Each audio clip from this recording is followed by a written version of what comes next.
The Secret Life in North Korea. Life behind the wall. North Korea, a nation shrouded in mystery and secrecy, is home to one of the most enigmatic realities in the modern world. In this country, where absolute control and propaganda intertwine, truth is a rare and elusive commodity. From the moment Kim Il-sung founded the regime in 1948 to the current leadership of Kim Jong-un, North Korea has been a bastion of secrets and control. In this video, we will explore the secret life in North Korea, unraveling its hidden history, the mysteries surrounding the regime, and the global impact of its policies. Get ready to delve into one of the most closed-off places on the planet, where every corner hides a truth that challenges the imagination. To understand the complex reality of North Korea, it's essential to go back to the days following World War II. In 1945, the Korean peninsula was divided into two occupation zones by the Allied forces.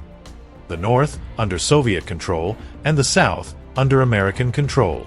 This initial division, which was intended to be temporary, laid the groundwork for the formation of two rival states. Kim Il-sung, a communist guerrilla leader backed by the Soviet Union, emerged as the leader of the Northern Zone, establishing a regime based on socialism and absolute loyalty to the party.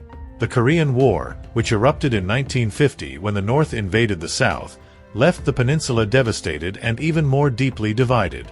The conflict, which ended in 1953 with an armistice, not only cemented the division between the two Koreas but also solidified Kim Il-sung's control in the North.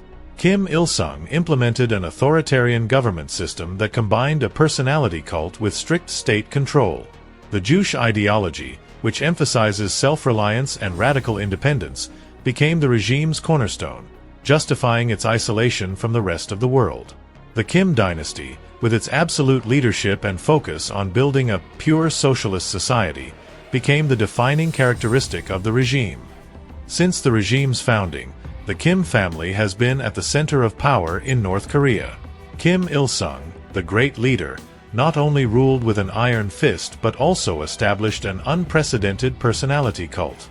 The reverence towards him was so intense that even after his death in 1994, he was declared eternal president, a title symbolizing his perpetual influence. Kim Jong-il, Kim Il-sung's son, took power in 1994, continuing his father's legacy.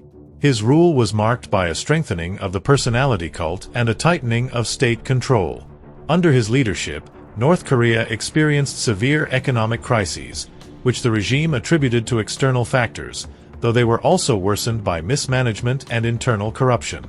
The current leader, Kim Jong-un, assumed power in 2011 after his father's death. Despite being young and relatively inexperienced, Kim Jong-un quickly consolidated his authority through a series of changes in the power structure, intensifying control over the state and military apparatus. His regime has witnessed a strengthening of the personality cult, with renewed emphasis on his image as the great leader and supreme commander. This personality cult not only ensures the population's loyalty but also plays a strategic role in foreign policy.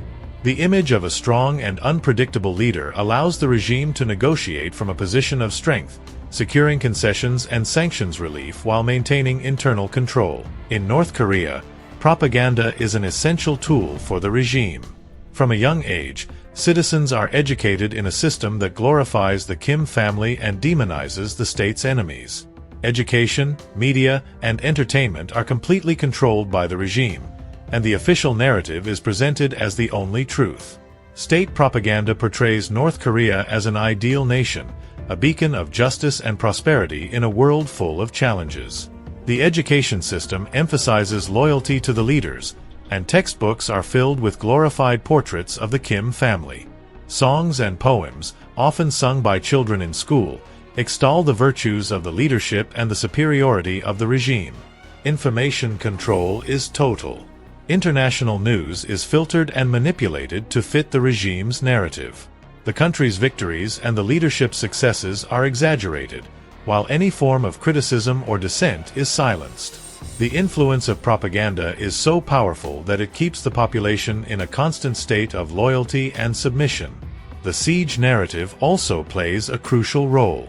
External enemies, such as the United States, South Korea, and Japan, are presented as constant threats that justify the country's militarization and internal repression. This strategy reinforces the idea that the regime is the only defense against a hostile world, keeping the population in a state of obedience. North Korea's nuclear program is one of the most troubling aspects of its regime. Despite being one of the most isolated and resource-poor countries in the world, North Korea has invested enormous efforts in developing a nuclear arsenal. This investment not only serves to deter its enemies but also plays a crucial role in the country's domestic and foreign policy. The nuclear program began in the 1980s under Kim Il-sung's leadership. Since then, North Korea has conducted multiple nuclear and ballistic missile tests, defying international sanctions and global condemnation. These tests not only serve to demonstrate the country's military power, but also to reinforce the regime's image as a bastion of resistance against global powers. The development of nuclear weapons has allowed North Korea to negotiate from a position of strength on the international stage. Over the years, the regime has used its nuclear capability as a deterrent tool, securing diplomatic concessions and sanctions relief in exchange for disarmament promises that it rarely fulfills. This strategy has allowed the regime to buy time and resources, maintaining its power despite economic and political pressures.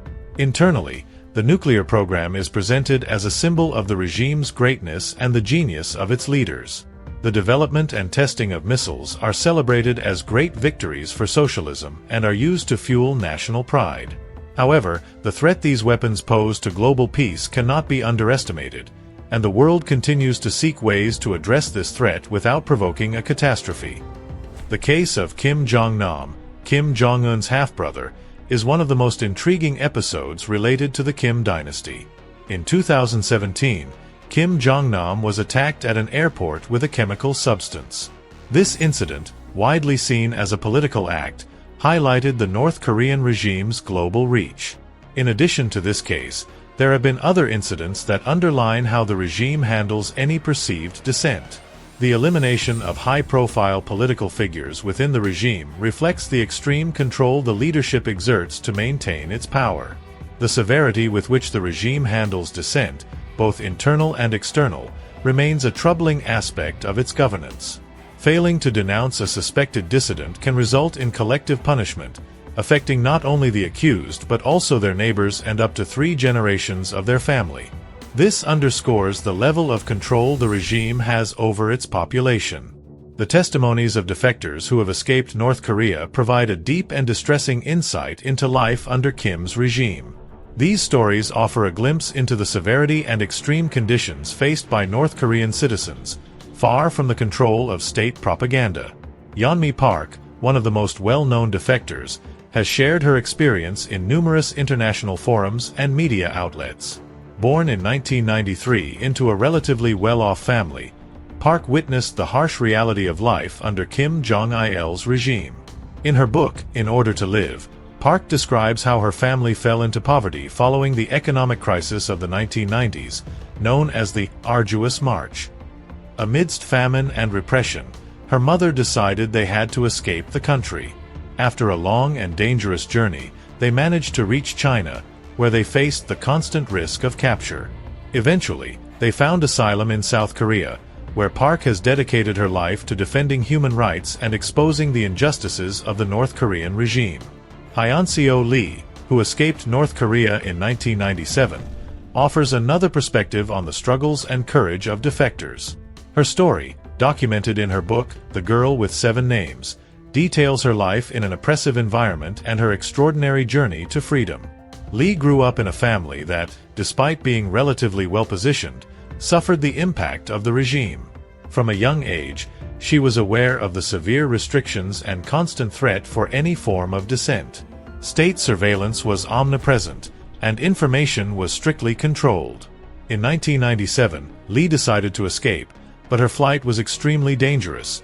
She crossed the border into China, where she lived in hiding and faced constant risks of capture.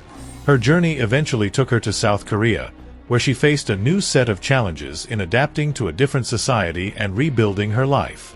Lee has used her experience to educate the world about the reality in North Korea and has participated in international conferences to share her story. Alongside Park, other defectors have shared similar accounts, painting a picture of oppression, scarcity, and despair that is difficult to imagine from the outside. These testimonies serve as a reminder of our shared humanity and the ongoing struggle for freedom and dignity under one of the most restrictive regimes in the world. North Korea remains an enigma wrapped in mystery. The regime's secrecy, combined with its ability to maintain absolute control over its population, raises difficult questions about the country's future and the impact of its presence on the global stage. The Kim dynasty has shown remarkable resilience, surviving internal crises and external pressures that would have toppled any other regime. However, the country's isolation, repression, and militaristic focus have left it stagnant in many aspects. The balance between internal control, international sanctions, and growing global pressure creates a volatile environment that could destabilize the regime at any moment. The future of North Korea remains uncertain, and its fate will largely depend on the evolution of both internal and external policies. Meanwhile, the world must continue to observe and learn from the North Korean experience, seeking ways to promote peace and human rights in a complex global context. If you have been interested in this story and want to learn more about the events that have shaped our world, we invite you to like and subscribe. We would also love to read your comments and suggestions. History is a mirror of our humanity, and knowing it better prepares us for the future. Thanks for watching and see you next time.